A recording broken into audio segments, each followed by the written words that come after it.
다 오하면 들어에 수나데라 수나데라네 그래 들 정시야마이 자가 오친 말이야 Hello welcome back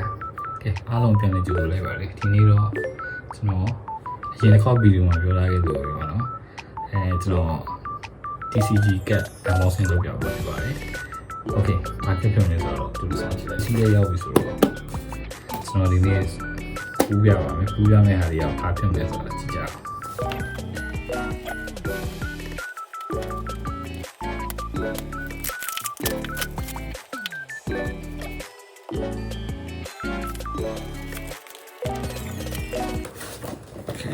Wow,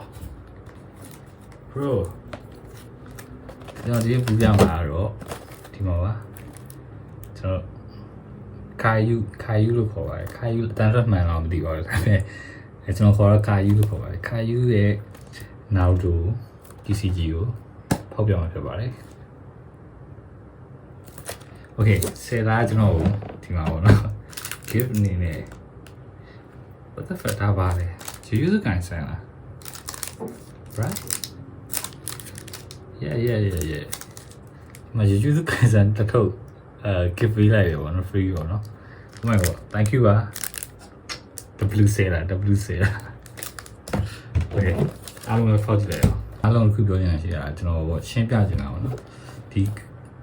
မဖောက်ခင်မှာဒီအကြောင်းလေးကိုအရင်ဆုံးရှင်းပြချင်ပါတယ်ကျွန်တော်တို့ဒီပေါ့နော်ကာယူ series မှာကဒီ TC ကတ်ဒီမှာသူကဘယ်လိုလာလဲဆိုတော့ Tier 1 Tier 2 Tier 3 Tier 4 Tier 5 Tier တစ်ခုချင်းစီမှာ Wave 1 Wave 2 Wave 3အဲ့လိုထက်ရှိသေးတယ်ပေါ့နော်ကျွန်တော်အခုပူးမဲ့အခုဖောက်ပြမယ် unboxing လုပ်ပြမယ်ဒီကောင်က Tier 2 Wave 8ဖြစ်ပါတယ်ခင်ဗျာ Tier 2 Wave 8 Tier 2 Wave 8ပါခင်ဗျာ Okay let's go ဒီလိုပေါက်ကြည့်မယ်နော်ရဆက်ပြီးတော့ဒီနေ့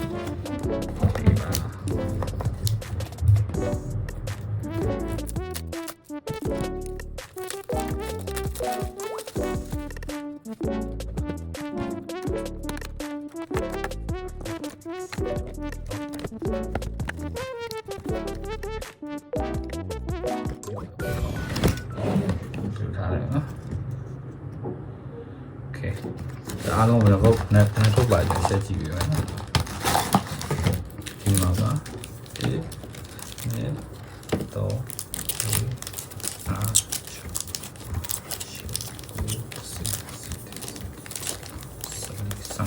ဘူးမထုတ်သုံးလေ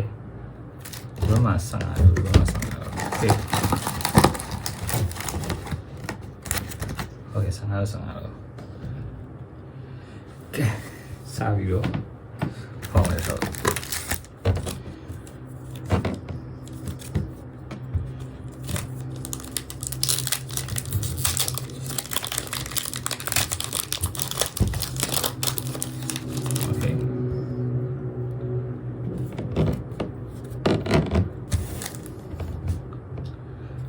ပထမဆုံးခိုင်းရတယ် Okay ပထမဆုံးတစ်ခုကဆာ Wow ရဲဒါမဲ့ဟောတာလေ Rock Lee နဲ့ခါရနေ Naruto အယူ rarely ပေါ့နော်သူကဒီမှာ rare အနေဆိုပြီး SR SSR OR တို့ MR တို့ရှိပြီပဲမြင်လား UR တို့အဲ့လိုရှိတယ်တော့ဆုံးမှာပက9ကပ်ပါ9ကပ်မှာတကက်က hit ဟစ်ကပါခြင်းလဲပါမယ်ပါခြင်းလဲမပါဘူးပေါ့နော်အဲ့လိုမျိုးဝေးတာခါရနေတော့တူနေကင်းအောင်ဘာလဲကပါခါရှိyou ray shit you ray ဒီကလေးဒီဘက်တော့ဒီဘက်က not okay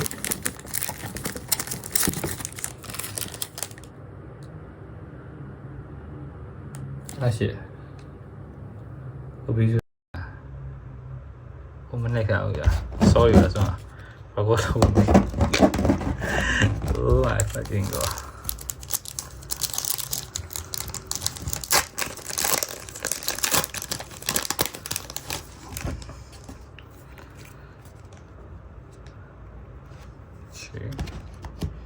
Oh SSR shit! Oh my god! Minato ဒီကောင်လေးနာမည်အောင်မေးပါ Okay nice second ဘက်မှာဒုတိယဘက်မှာအဆက်အတကယ်စားထွက်လာပါပြီ။အိုးလာတော့လာနော်။လာတယ်အဆက်စား nice Okay တတိယမြောက်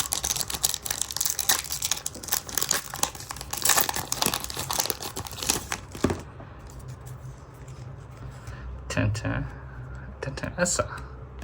အစားတော့ hit ထွက်သွားတယ်နဲ့အစားတကယ်ကျွန်တော် ready လာတော့မယ် Okay ဒီ Okay ဒါ share juice တော့ not bad Oh ready you ready ပါ Okay အစားတကယ်ပေါ့နော်အစားတကယ်ထွက်တယ်မိုက်ပြီးမရှုပ် Okay ဒီဘက်ကနေပြန်ထုံးတော့ဆို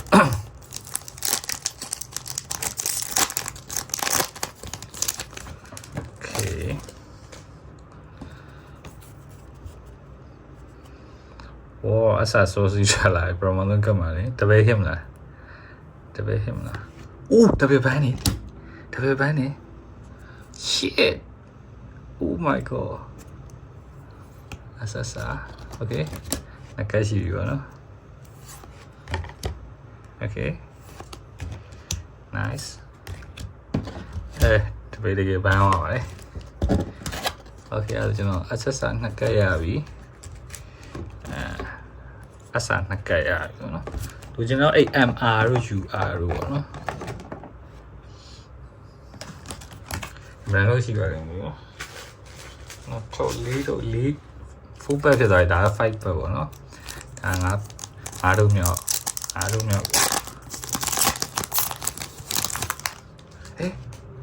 စီတော့ဘာကလေးလဲ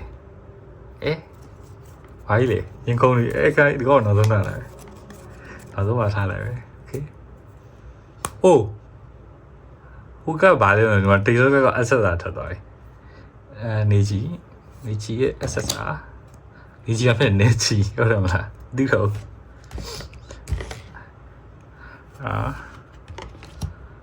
You are.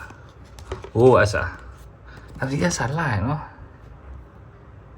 Yes, I lie. Teenage SSR will lie. ကျွန်တော် UR တို့ OR MR တို့အကောင့်တွေမတွေ့သေးဘူးအဲ့ဒီနဲ့ဖေးလာလိုက် Okay ကဲက6ထုံးမြောက်ပါ6ထုံးမြောက်ရောက်ပါပြီဒီမှာတော့ကတ်ထွက်တွေပါရှိတာမသိဘူးအဲ့လိုမျိုးနှစ်ကတ်တို့ပါဒီကျန်ဖို့နေတော့ဝါနံပါတ်1အစားထွက်လာကတ်ထွက်တော့မသိဘူးနံပါတ်1အစားထွက်လာပြီ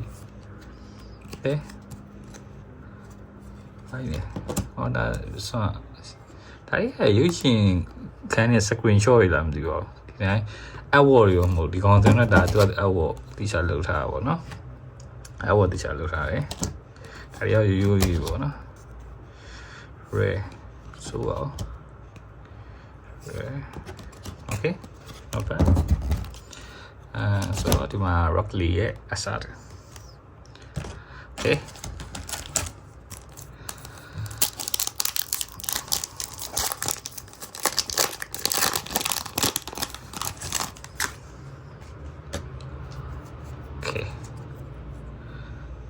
sorry asa oh not that chibi da ibna asa right ဒါရပြန်ထက်သွားပြီပေါ့နော် okay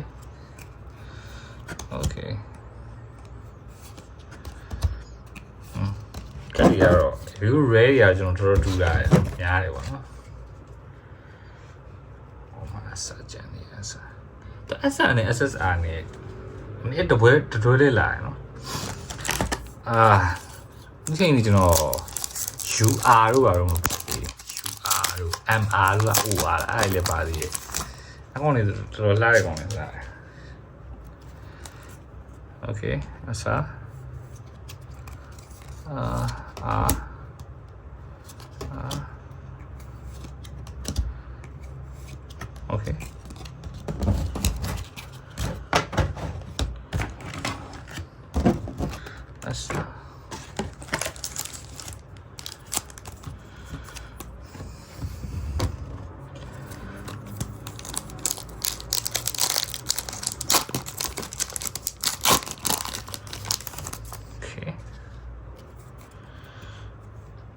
Gara Baby Gara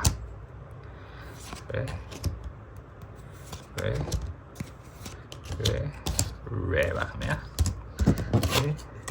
ဒီကကျွန်တော် packet တွေပေါ့လေဒီချာအသေးသေးပြန်ပြရမယ်အခုတော့နည်းပက်က30အောင်ဆိုနည်းနည်းရမ်းကြာသွားမှာဆိုပြီးဒီချာလေးပေါ့လာ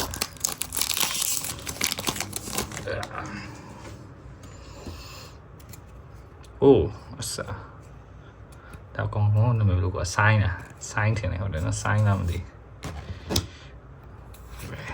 ကဲလာပါအောင်ဟစ်လေးပါလာအောင်ထုံးလုံးအကုန်တပေါင်းလုံးပေါ့ပြီးဟစ်တကောင်မပါတော့လာပြီနော်ဒီအဆက်အားနဲ့ပွဲသိမ်းသွားရဆိုရင်တော့အဆင်မပြေဘူးနော်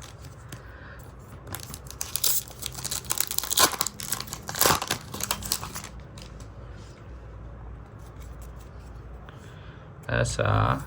ရရတော့အစားအိုးခါရအဆက်စားလိုက်တာကြည့်အောင်လို့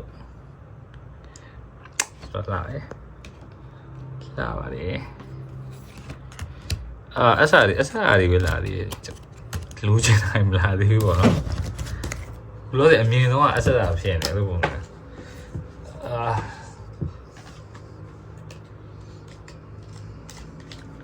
โอเค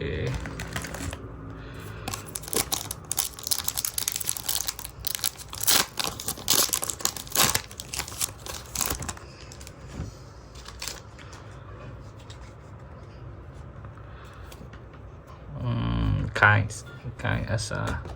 yes လာပြီတော့ SSR Sasuke ကိုတော့မကြိုက်ပါနဲ့ I have said it okay Sasuke SSR nice ဒီမှာထားလိုက်ဒီဘာလို့ပါဖို့ကျန်လား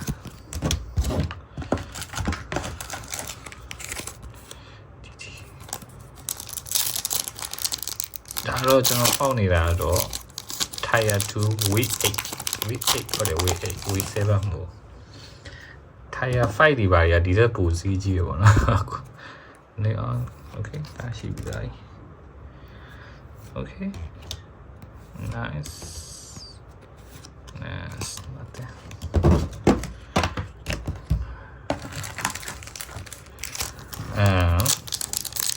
လောက်စမ်းပါဘူးအားလေးပါတကယ်လို့ကြည့်မြင်ကျင်နေဘူးပေါ့နော်ရှူအားလို့ MR လို့ SR ရှူထွက်လာပြီရှူနည်းကြည့်လိုက်ပါလာမသိအရင်တော့မဟုတ်ဘူးနော်ဒါပေမဲ့ရှူအားဆိုတော့မသိနော်ဟုတ်တယ်ပူစားရကောင်တယ်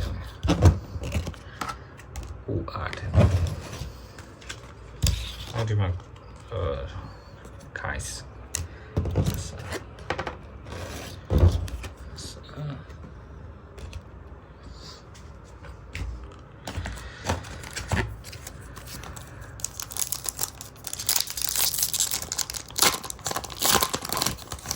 come on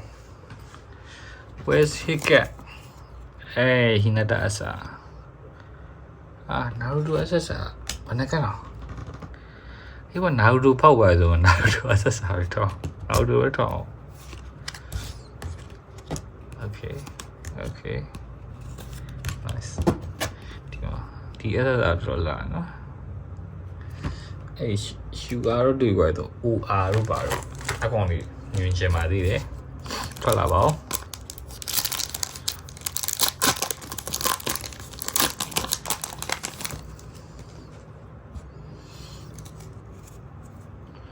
Come on, guys. Minato.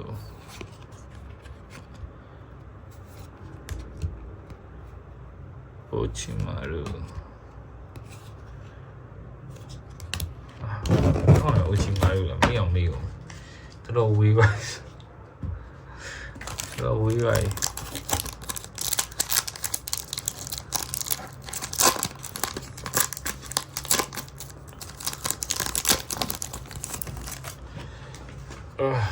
khá là nhỏ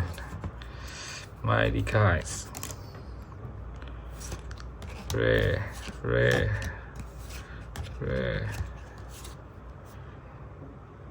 Okay.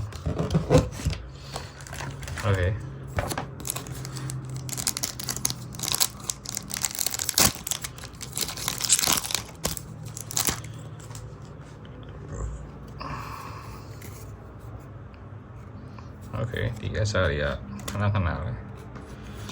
Okay. Okay, ဟိကတကံမပါသေးဘူး I'm not sure. Let's go. I don't know. 10လုံးလောက်ကြာအောင်ပဲ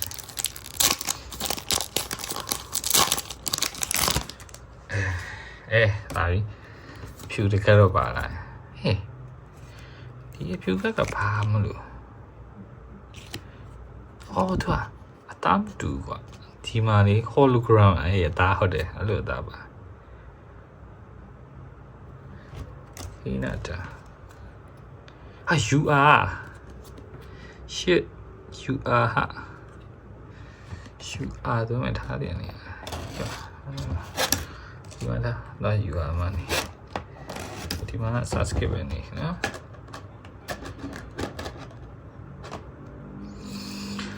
Okay nice you are အဲ့တော့ထွက်ပြီဒါမဲ့ဆူးလာအဲ့လိုမလာအောင်စိတ်ထဲမှာ you are အစားအရောအများကြီးထွက်တယ်နော်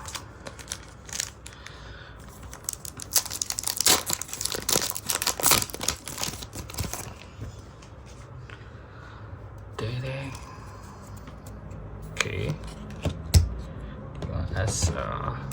Asa di betul. Okay. Okay, note. Chalo. Asa li di kana ting na. Yam nya ni. Asa ri yam nya ni ba bi.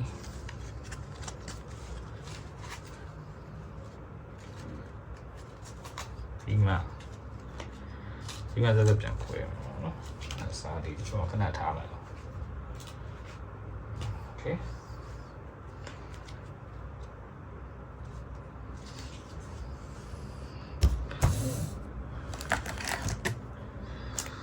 Okay ကျွန်တော်အစားဘာဖြစ်နေကြဘာပြန်နေဒီမှာ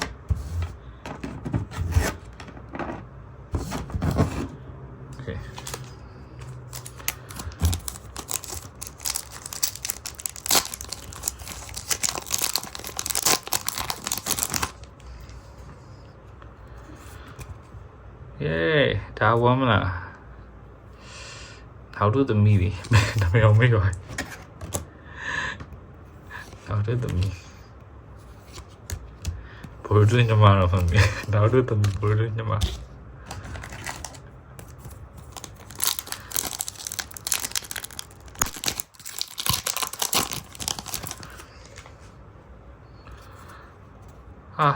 baby ကားလားChimaru asa la nice so mele kaya na bambo awe kuna thula ro chang me ma tonto pamaka ne linga do shit thu chan ni shit thu ma chaoပြီးပါအောင်တက်လောက်တော့ပြီးပါအောင်လို့အစားအရီကိုမပြီးပါနဲ့လို့ဒါပါ rockly ငယ်တော့you are now do you are yes လာတယ်ဒီလာတာပါ re okay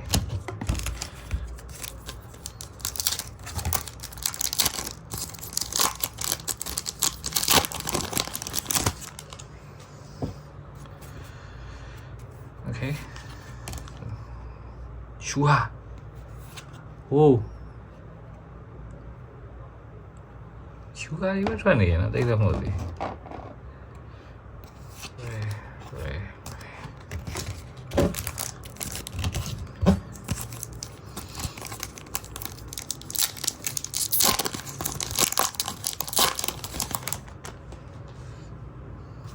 Okay. Borjo ထွက်လာပါပြီ Borjo ဒီစင်ရ ဒီဆန်တော့ခဏထွက်တယ်ကျုံတထုပ်ထဲမှာနှက်ကဒီဆန်အောင်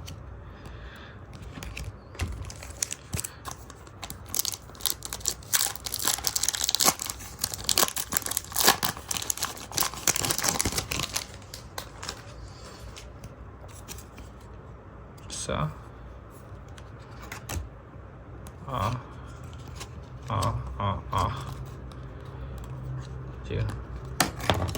ဒီနှက်ကတော့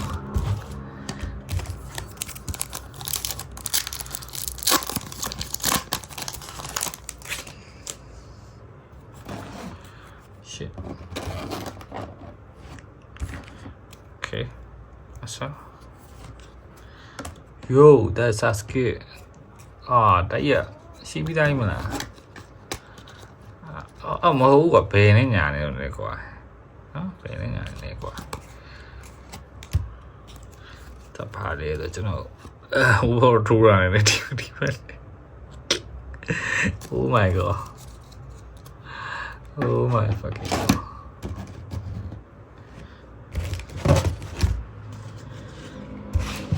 ကဲနောက်ဆုံးတော့ပဲကြာပါမယ်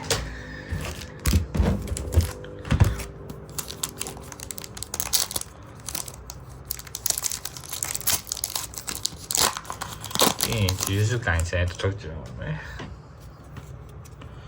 အဲ့ça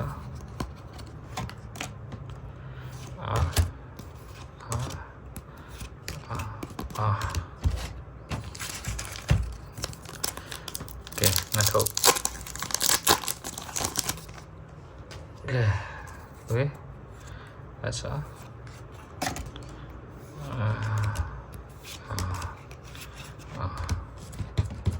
okay okay let's burn magicအဲ့ဒါမှ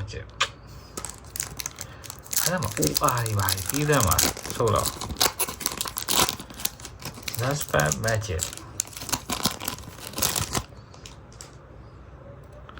okay hinataပဲအခါကြီးတော့မပါလာဘူးတော့သိပြီရောခါရှိအဲ့ချီကာလာ let's go ဒါပါပဲကဲရတာလေးပါပဲကုန်ပါပြီ okay so နိုင်နော်ဒီဒီစုကန်ဆန်ဖောက်ပြပါမယ်ဆိုတော့ကျွန်တော်ဥစားဒီဆယ်လာနေပြီးတော့ free kit ပေးလိုက်တာပေါ့နော်ကျွန်တော်လည်းမထင်ပါဘူးပေးလိုက်တယ်လို့မပြောပါဘူးဒီထုတ်ဖောက်ကြည့်တော့မှပါလာပါဒီကောင်လေးပါကျူးစုကိုင်းဆန်ဒီခိုင်ယူကပဲထုတ်တာပါပဲကျူးစုကိုင်းဆန်နဲ့ရှိသူက one piece တို့ပါလည်းရှိမယ်နီချာတော့ရှိတယ်ကျွန်တော်နီချာဖောက်ကြည့်ခြင်းသေးတယ်ဒီတိတ်မကြခင်ပေါ့နော်တိတ်မကြခင်မှာရှိပါတယ်အဲ့တော့ကျွန်တော် subscribe လုပ်ပြီးစောင့်ကြည့်ဖို့လည်းမမေ့ပါနဲ့ okay ကျူးစုကိုင်းဆန်ဖောက်မယ်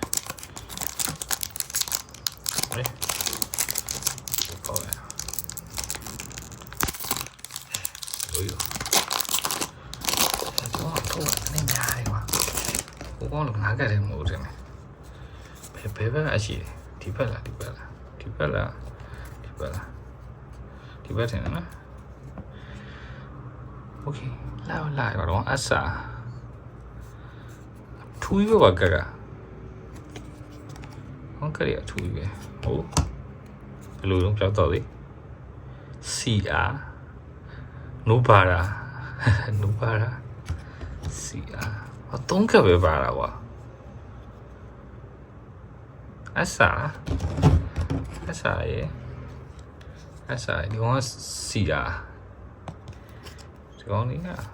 ကက်ကတော့နည်းနည်းစက်ကူကတ်တူကနေတူတယ်သူကက်ပုံဒါလာတော့လာပါနိုပါရာ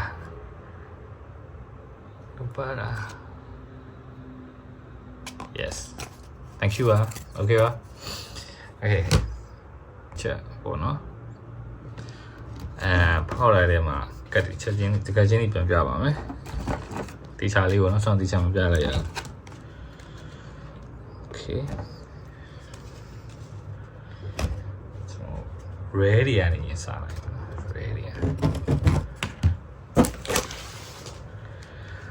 ready အနေနဲ့စပါမယ်ကျွန်တော် duplicate တွေလည်းရှင်းမှာပေါ့နော်အများကြီးပဲတော့မှာ character တွေပါတယ်အဲ့လို power တွေပါတယ်တယ် on trading card ဆိုတော့ TCG ဆိုတော့ဆော့လို့ရတဲ့ card တွေဆိုပေါ့နော်ကစားနည်းတော့ကျွန်တော်ဒီတော့ one piece ဆိုတဲ့ကစားနည်းရောက်သူတင်ပေးတာရှိရပေါ့နော်ကိုကစိတ်ဝင်စား card ကို collecting လုပ်ဖို့တည်တံ့မယ်ဖောက်တာဟုတ်ဆိုတော့ okay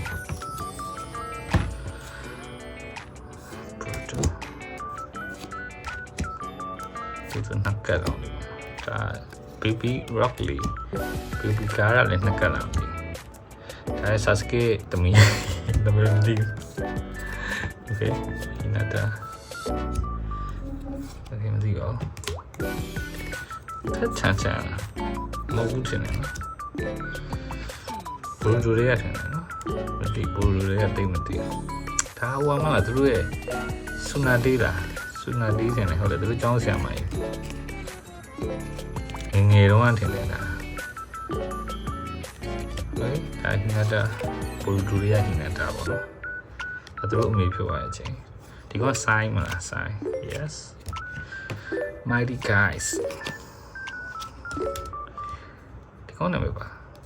ဒီကောပြားနေနေကောင်းနေမသိတော့ကိုကကီပါခွေးနေနော်ဒီကောပြားကောင်းဒါပေမဲ့မိပါရင်သိတော့မကြည့်ရတော့ကြာပြီခိနတာကလေးတော့မှာပေါ့နော် okay ခိုင်းစားနှစ်ကတ်တော့သူ့လေဒီလိုကျွန်တော်ကောင်းနေမှာမိပါဟိုကားလာတော့နဲ့တဖွဲ့တယ် okay နားလို့အစားဆိုင်ရကပြပါ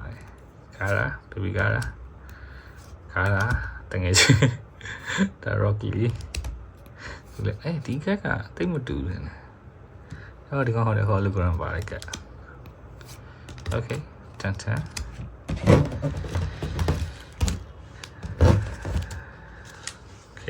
ဒီကတော့ဒါအစာတွေပေါ့နော်ဒီကတော့ SSR ယူတာတော့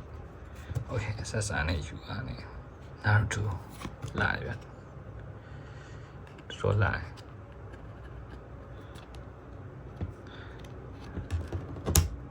ဒါလည်း SSR ပဲဒါပြုနှစ်ဖူးစီကျွန်းနေရပုံစံပေါ့နော် okay ဟိုဒီအိုက်တော့လာပဲ SSRဒါဆို duplicate ကိုဆောင်းတော့ပါပြီလားဒါကအချင်းမလို့လား SSR shadow control ကျစုတုံးနေခေတော့နာဘူးယူဒါတော့နာဘူးကြီးတာပါယူပါသူကကြောင့် ultra rare ပေါ့ဒီကောင်လေး ultra rare ပဲ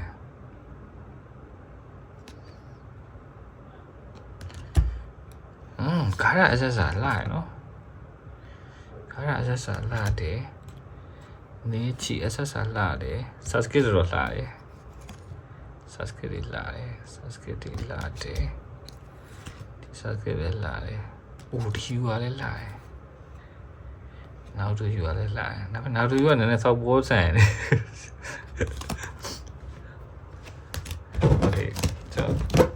SSR တွေပဲနည်းနည်း sleep လေးနဲ့တင်လိုက်ပါမယ်နော်ကျန်တဲ့အစာရောအရင်များနေ sleep အောင်လုပ်ပါမယ်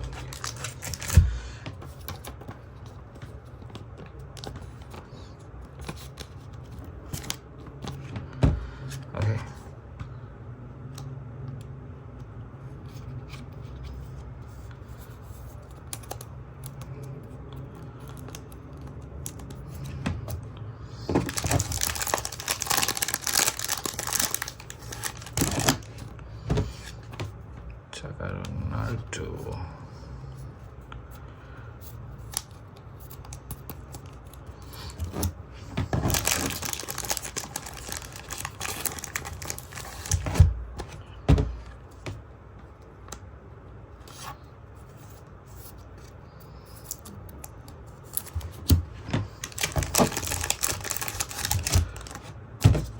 ရန်ပေါ့နော်ဟိုက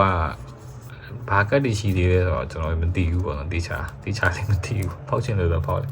သူ့မှာဘာတွေပါလဲသူ့မှာသူတို့မတူဘူးကကျွန်တော်တိုင်ယာဖူးကကောင်းနေဆိုလို့ရှိရင်ဥချီယာကလန်ဆိုလို့ရှိရင်ဥချီယာကလန်ကတ်တွေပါအကောင်လေးဆိုတော့လာအနီအောင်နေပါကျွန်တော်ပြီးပုံလေးပြတာပါမယ်သူတို့တော့လာရရှိတယ်ဒါပေမဲ့ဒီမှာအခုလောဆယ်က install ရှိတာကားပေါ့နော်ဒီကောင်က Tier 2ကောင်လေးပဲရှိရများတယ် Tier 2ပဲရှိရတယ်ဒါရင် Tier 4တို့ Tier 5တို့ကကတ်တွေက quality ဒါတွေကအရင်ထုတ်တာပေါ့နော် Tier 1 2ဆိုတွေကသူတို့စားထုတ်တဲ့ကတ်တွေဆိုတော့အဲ့လောက်ထိဟိုပါပေါ့နော်အဝေါ်တွေကကောင်းတော့ကောင်းတယ်ပေါ့ဒါပေမဲ့အရင်ဟို surprise ဖြစ်သွားတော့တဲ့အဝေါ်တွေတော့မဟုတ်ဘူးပေါ့နော်ဒီကျွန်တော်နောက်ပိုင်း Tier 4 5ကအဝေါ်တွေတော်တော်လှပါတယ်ဒါပေမဲ့ဒီကောင်တွေကျတော့ဒီမှာဒီကဆိုင်တွေမှာ install မရှိဘူးကျွန်တော်လိုက်ရှာပြီးပါတယ်ဘယ်မှာရှိလဲဆိုတော့ China ဆိုင် mainland ပေါ့နော် China mainland မှာပဲဒီပစ္စည်းရရှိရပေါ့နော်ပြီးတော့လေအဲ့ကလမ်းမှဈေးကတော့အရင်မကြည့်ဘူးဒီဒါပေမဲ့ဒီ Tier 1 2 3ပေါ့အဲ့ဒါစားလို့ရှိရင်တော့နည်းနည်းပုံမြင့်တယ်ဒီကောင်တွေကဥမာမြန်မာငွေ 3-4 တောင်းလောက်ရှိမယ်ဆိုဟိုကောင်တွေက8တောင်း9တောင်းတိန်အနာကတ်သွားတယ်အဲ့လိုပေါ့နော်ပြီးတော့ဒါပေမဲ့ PS တော့တမ်းမှာဟိုမှာ award တွေတော့လှတယ် award တွေပါတဲ့ကတ်တွေဆိုလို့ရှိရင်ဒီမှာတော့နည်းနည်းပြောကြအစသူတို့စလုပ်တဲ့အချိန်လောက်ဖြစ်လောက်မယ်ဗျာဒါကြာပြီဆိုဒီ Tier 1 2ဆိုတော့ကြာပြီတော့Tier 1မှာ wave 1ရှိမယ် wave 2 wave 3 wave 4 wave 5 wave 6ပေါ့အဲ့လိုရှိတယ်အမှwave 1 Tier 1 wave 1မှာဘာတွေပေါ့နော်ကျွန်တော်ဒီမှာဆိုလဲ Tier 2ဒါ wave 8ဆိုလို့ရှိရင် Tier 2 wave 8ပေါက်ပေါ့ဒီပေါက်ကဒီပေါက်ပေါ့ဒီပေါက်မှာပေါ့ဘာကတ်တွေပါတယ်ပေါ့နော်အော်ဒီမှာကျွန်တော်နောက်မှာခုမှရှိတယ်ခုမှတွေ့မိချင်ဒီမှာတွေ့လားSSR 24ကပါတယ် SR 10ကSR က20 SSR 24က SR တော့က20ပဲရှိရဲ့ Oh my god UR 15ကရှိမယ် ER 10ကရှိမယ် SP 4ကနော် CR 4က MR 4ကတကယ်မှမရအောင် ER လည်းတကယ်မှမရအောင် shit နေတော့ ER လေးပဲပြီးတင်တယ်ပါ ER 10ကတော့ရှိတာပေါ့ဒီထုတ်လေးမှာ ER ပါတဲ့နေထင်တာပဲနော် SR ကြီးပဲခွာပြီးပါ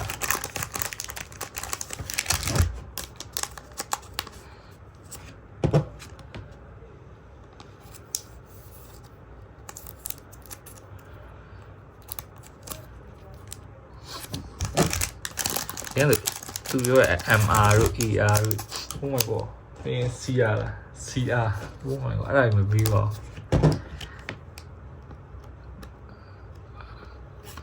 အဲ့လီရမှာကွာ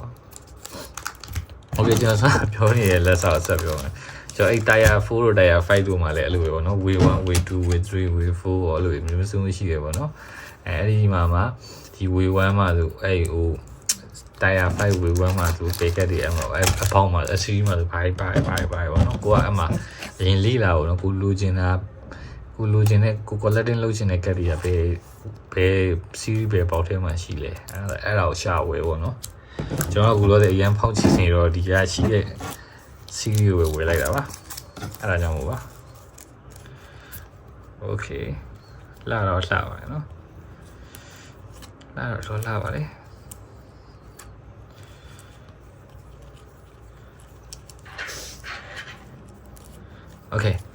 Okay အဲ့တော့အားလုံးပဲကျေးဇူးများကြီးတင်ပါတယ်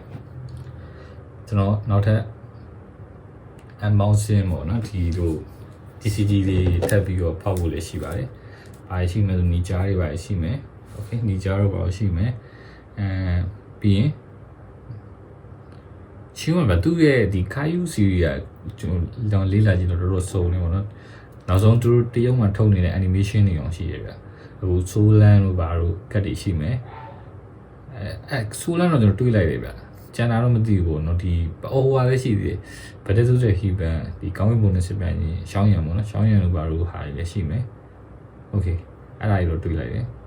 အခုလို့အကတ်တွေတော့တိတ်ပြီးတော့အခုလို့စိတ်ဝင်လာသေးပေါ့နော်ကျွန်တော်အခုလို့စိတ်ဝင်လာတာပြီးနီချာဖောက်ကြည့်ကြတယ်နီချာပြီးဒီဂျူးစကိုင်ဆန်နဲ့လည်းစိတ်ဝင်စားပါတယ်ဂျူးစကိုင်ဆန်လည်း နည်းလေးတော့စိတ်ပါသွားပြီနည်းနည်းကြည့်လိုက်စိတ်ပါသွားတယ်ပါအဲ့တော့ YouTube ပိုင်းဆိုင်လည်းဖောက်ပြင်မယ်ဒါမှမဟုတ်လည်းနောက်ထပ်ညီကြတော့ဖောက်ပြဖို့များတယ်တိတ်မကြအောင်ကျွန်တော်တပတ်နှစ်ပတ်လောက်နေရင်တော့လုပ်ရလို့များတော့တယ်အဲ့တော့အားလုံးပဲ stay alert ကျွန်တော်စောင့်ကြည့်ပေးကြပါ channel လေးကို subscribe လုပ်ထားပြီးတော့ notification လေး on ပါ okay အားလုံးပဲနောက်ဗီဒီယိုမှာပြန်တွေ့ကြမယ် bye bye